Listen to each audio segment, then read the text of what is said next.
you or someone you know is an albino, you may be entitled to listen to the entirety of this video because the gems that I'm about to drop, oh my gosh.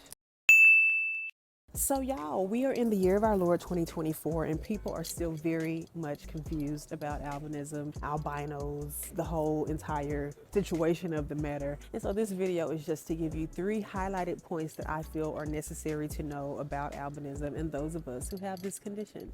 If you ask me, what is one of the most major principles about albinism or one of the most important things about albinism, I would have to say it's knowing that albinism is non-contagious and that it is a genetic condition that is brought about from both parents carrying the recessive gene for albinism. That's right, albinism is not dominant, it's a recessive gene. I think now scientists are referring to them as X-linked genes or something like that. They're not really going by the dominant and recessive name or category anymore. They're called X-linked, I want to say. I'll fact check. But either way, it takes one from both parents in order for a child or children to be born with albinism within a family. In my case, there are 3 of us who have albinism, but then there are other cases where families only have 1 person with albinism in the family. So that just speaks to the uniqueness as well as the complexity of this condition. I saw a Daily Mail, I think it was the Daily Mail article yesterday about a mom who has a 10-month-old baby. Beautiful, oh my gosh, the cheeks just so beautiful. He has ginger hair, he's so cute, and she was saying how the father, both her and the father were saying how they've never seen albinism in their family before, like throughout the generations.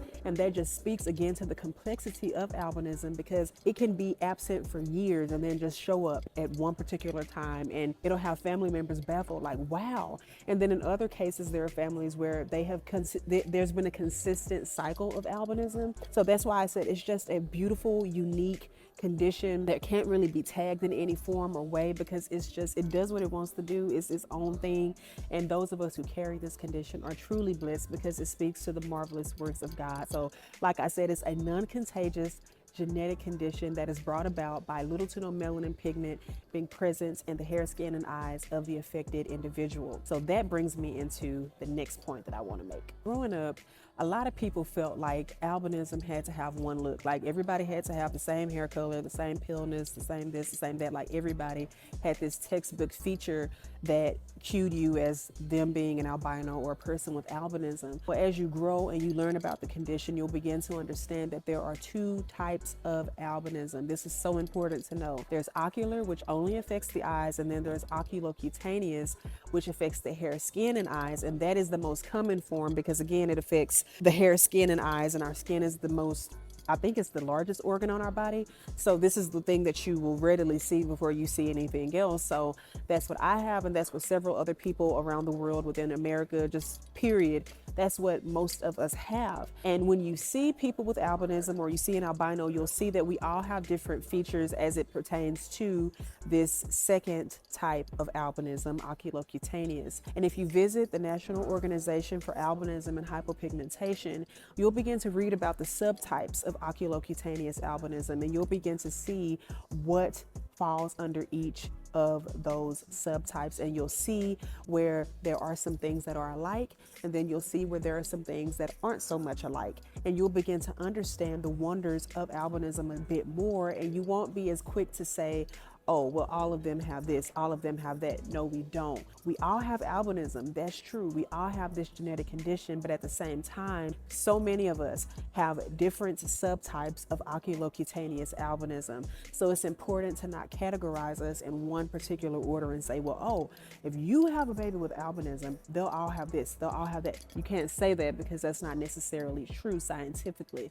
Scientifically, if you research it again, or even if you just go to the website, you'll see that there are different characteristics for each subtype of albinism that falls under oculocutaneous albinism. And it's very important that you know this because it prevents the spread of misinformation, and it also helps you as the individual with this condition understand yourself more as far as what you have, as well as it gives you more of an open door to sit down with your doctor, or if you're a parent, sit down with your child's pediatrician or geneticist and be able to talk about this in a wider range where you and your child will be able to gain a lot more information. And this is so cool because in today's world, albinism is still very much misunderstood, and there are a lot of things that medical science, medical researchers are still in the dark about, but as far as giving you a little bit more help when it comes to understanding albinism and the subtype that you have, or even the type that you have. Maybe you just want to know a little bit more about oculocutaneous albinism.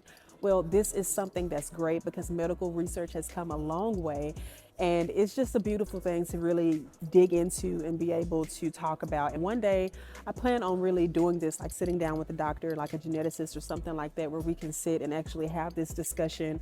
For those of you who might not be able to go to your doctor and talk about this, well, it'll be here on YouTube for you. YouTube is free. You can watch this video and hopefully get as much information as possible, because like I said before, it's still a lot of information, misinformation that's out there about it. But hopefully this gives you a better picture of what to expect, and just a little bit more than you knew before you watched this video in regards to albinism and its types as well as its subtypes. And so the third one, y'all, it's not really deep. I try to keep these as simple as possible because I feel like in society today, we make differences, disabilities, we make genetic conditions, anything that's against the norm, we make it be so hard to understand or hard to grasp, and we make it much more complex than it really is. And albinism is beautiful. That's the third thing that I have to say, is just that albinism is beautiful.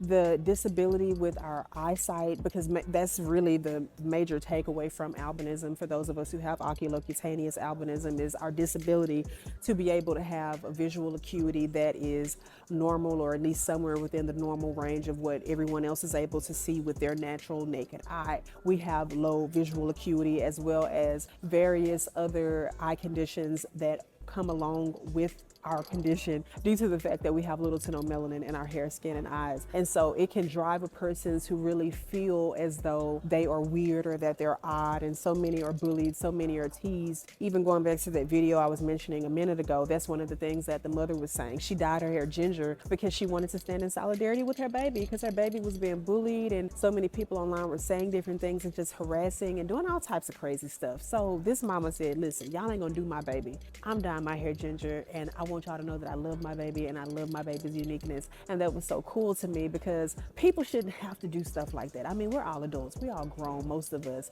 and we wonder why kids today, they don't understand the reasons why they can't bully and belittle people. Well, it's because half of us as adults are still walking around doing this stuff. These aren't kids writing these comments on social media. Most of the time it's adults saying crazy stuff, asking crazy questions, just doing all types of crazy things. It's like, what is it? What are we trying to do? What are you trying to accomplish? What's your end goal? What's your end game? I really want to know.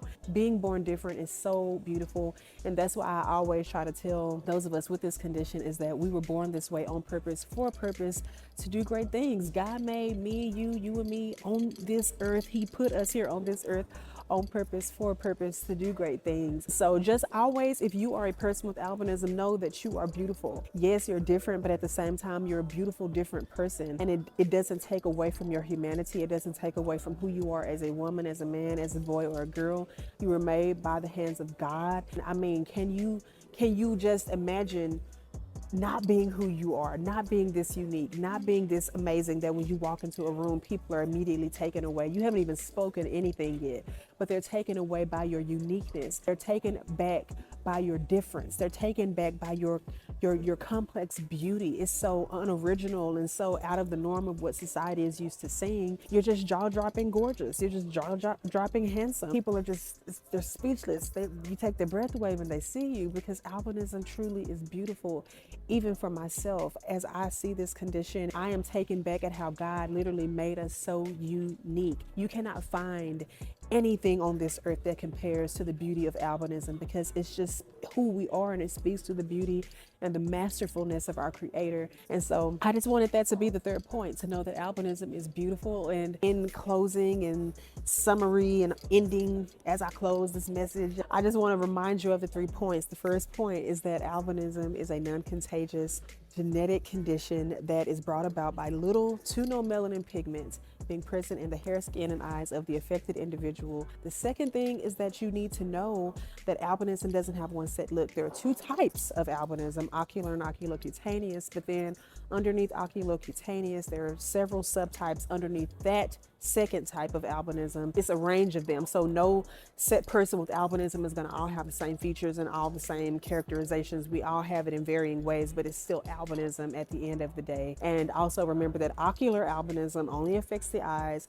whereas oculocutaneous albinism affects the hair, skin, and eyes. And the last point is that albinism is beautiful. And even if you're watching this video and you don't have albinism, you might have another condition, you might have another illness or disability that has affected you in some way. It's beautiful. You are uniquely you, on purpose for a purpose. God created you and I, me and you, this way on purpose for a purpose, and he makes no mistakes. You might have to use a wheelchair or a walker or a stick, or you might have to have an animal with you to help you, like a guide dog, a service animal to help you along the way. And people might poke fun at you, or they might say things because you hold things so close into your face. Listen, my story, I can go for days on it, but in the end of it all, just know that I can sit here comfortably, confidently, and tell you that again, God makes no mistakes, and he made us this way on purpose for a purpose to do great things. Yes, words do hurt, but as long as you know that God's word is what will remain forever. Jesus said, heaven and earth will pass away, but he said that my word is what will remain. My word is what will last forever, and his word says that you are beautiful, that you are amazing, that you are strong, and you were made